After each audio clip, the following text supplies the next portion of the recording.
Esperavam estes pais a redenção de Israel, e o Espírito do Senhor estava sobre ele. Aleluia, aleluia, aleluia. Aleluia.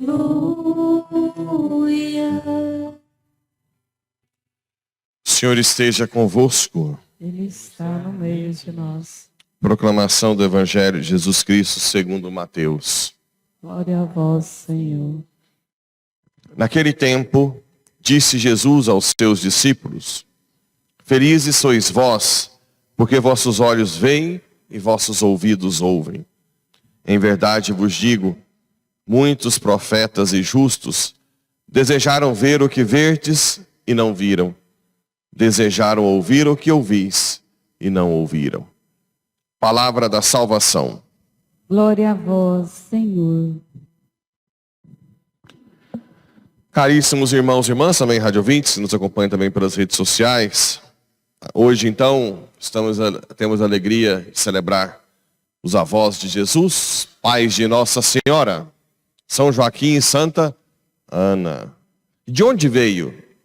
De onde vieram esses nomes? Não está na Bíblia, como alguns gostam de dizer.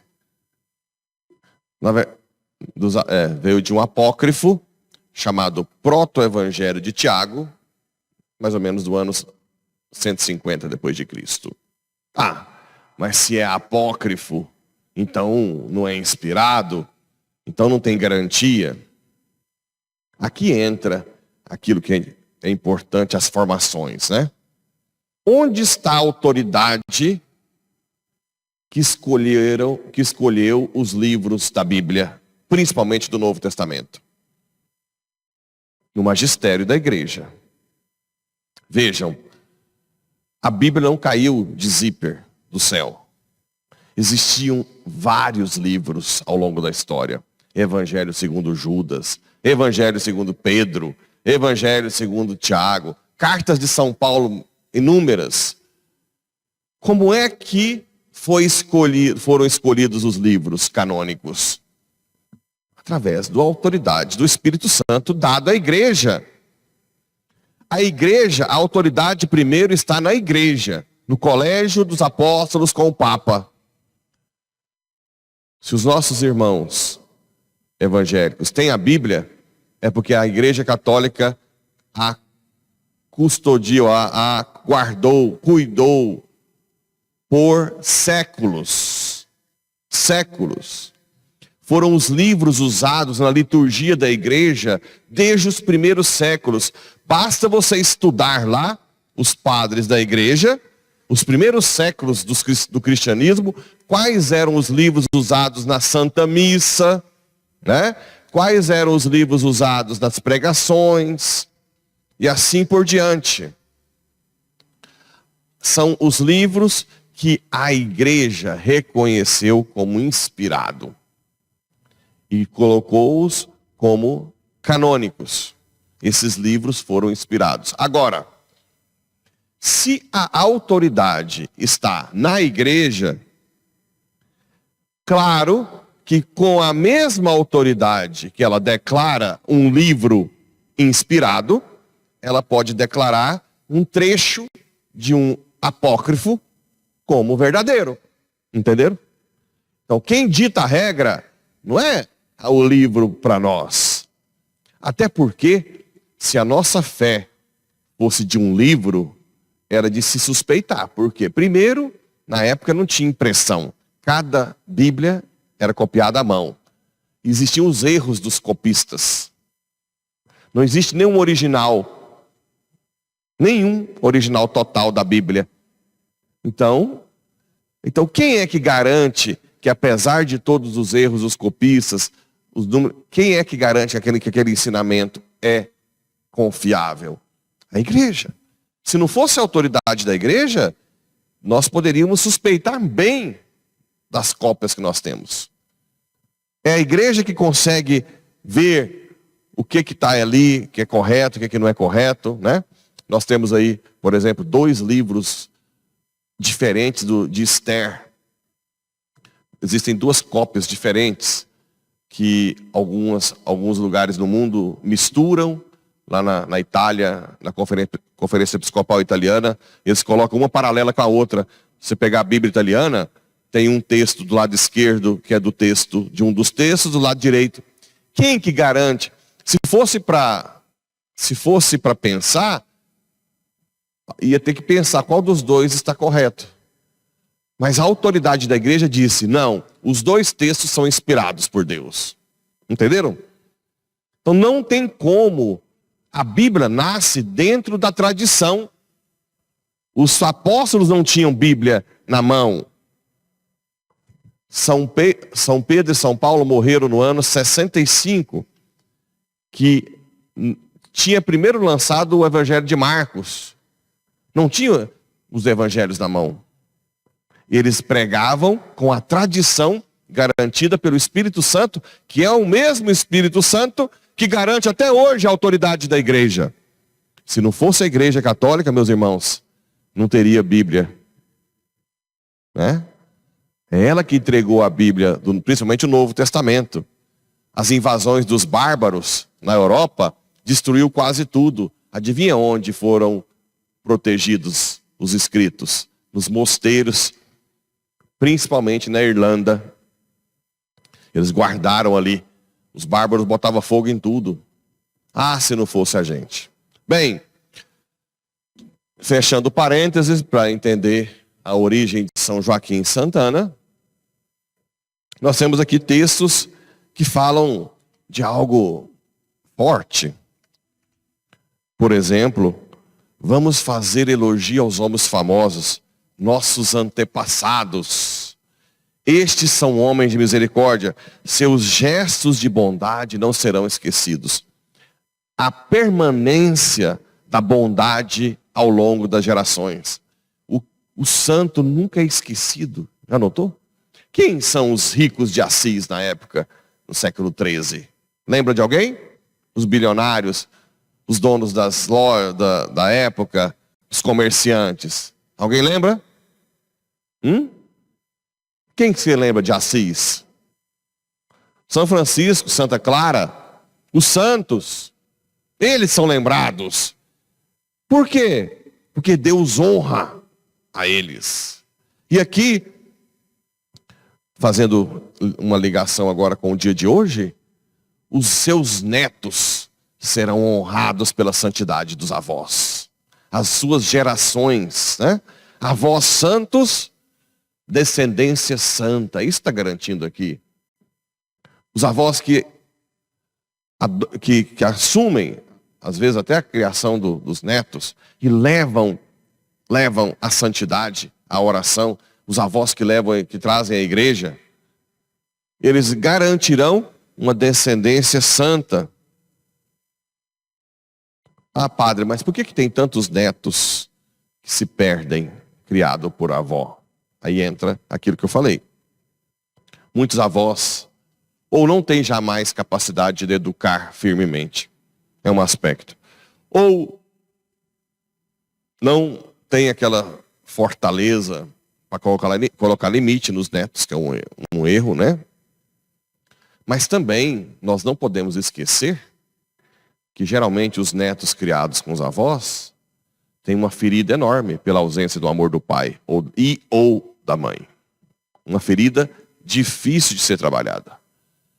Os avós devem ter uma vida de oração profunda, penitencial e colocar limites, né? Mas apesar de tudo, mesmo que um neto seja rebelde, use drogas, aquele entregar-se, aquele doar-se dos avós, servirá ainda para a salvação de toda a família. Porque também os avós vão sofrer aquilo. Tem avós que sofrem muito, né? Acabam entrando naquilo que nós discutimos, o sacerdócio comum. Pode ser por erro de criação? Pode ser. Mas se os avós abraçam a cruz do sofrimento de ver um neto que às vezes não está bem encaminhado, também pode oferecer aquilo pela criação dele. Se você é avô ou avó e está sofrendo com o neto, reze, busque ter uma vida de oração profunda.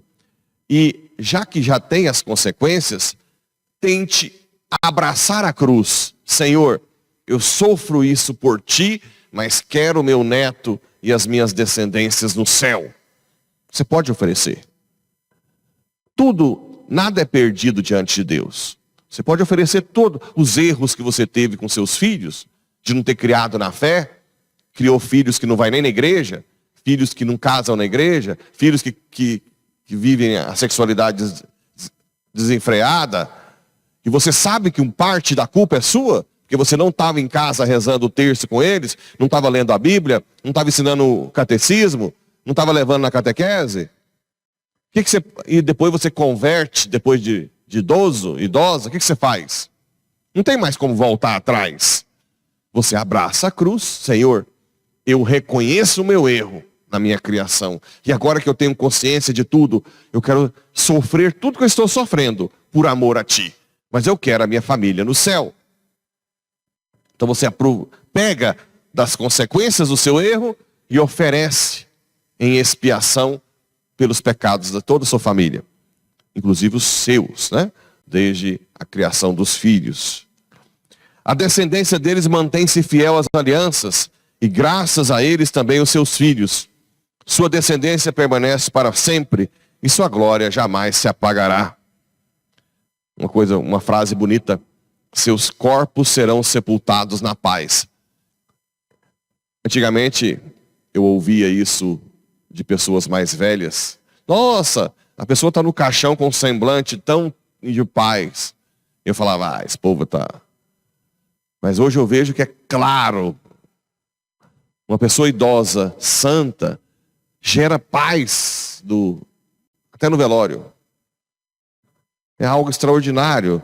É como se um semblante sereno combati o bom combate, né?